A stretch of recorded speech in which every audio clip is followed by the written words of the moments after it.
Village style పచ్చి పులుసు. చింతపండు కడిగి నానబెట్టుకొని ఇట్లా రసం తీసుకోవాలి. ఆనియన్స్, పచ్చిమిర్చి, కరివేపాకు, పల్లీలు, పోపు దినుసులు, ఆయిల్, ఎండుమిర్చి, వెల్లుల్లి దంచి పెట్టుకున్న స్పూన్ జీలకర్ర, చిటికెడ ఇంగువ. పులుపుకి తగ్గట్టు తీసుకోవాలి. మనం పచ్చిమిర్చి, ఎండుమిర్చి వేస్తున్నాం కాబట్టి కారం సరిపడా వేసుకోవాలి. ఇందులోనే మనం పచ్చి ఉల్లిగడ్డలు వేసుకొని బాగా కలపాలి.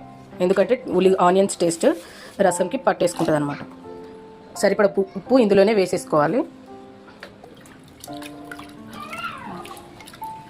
ఇప్పుడు మనం పోపు వేసుకుందాం. ముందుగా స్టవ్ అనుకోవాలి పోపు వేసుకోవడానికి.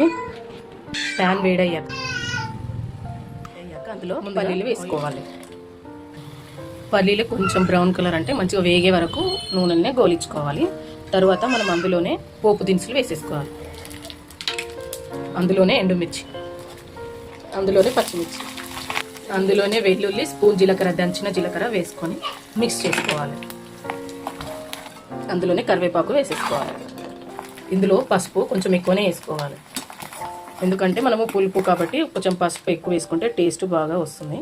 ఇందులోనే చిటికెడు ఇంగువ వేసుకోవాలి. మీ దగ్గర ఇంగువ లేకపోతే కూడా స్కిప్ చేయొచ్చు. పోపులు ఈ విధంగా మంచిగా ఫ్రై అయ్యాక స్టవ్ ఆఫ్ చేసేసుకోవాలి.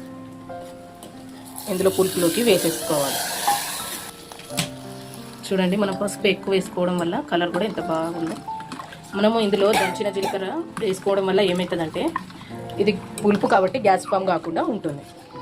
పల్లీలు వేసుకోవడం వల్ల ఏమవుతుందంటే మనం అన్నం తినేటప్పుడు కూడా మధ్యలో వస్తుంటే కొంచెం క్రిస్పీగా మంచిగా అనిపిస్తుంది.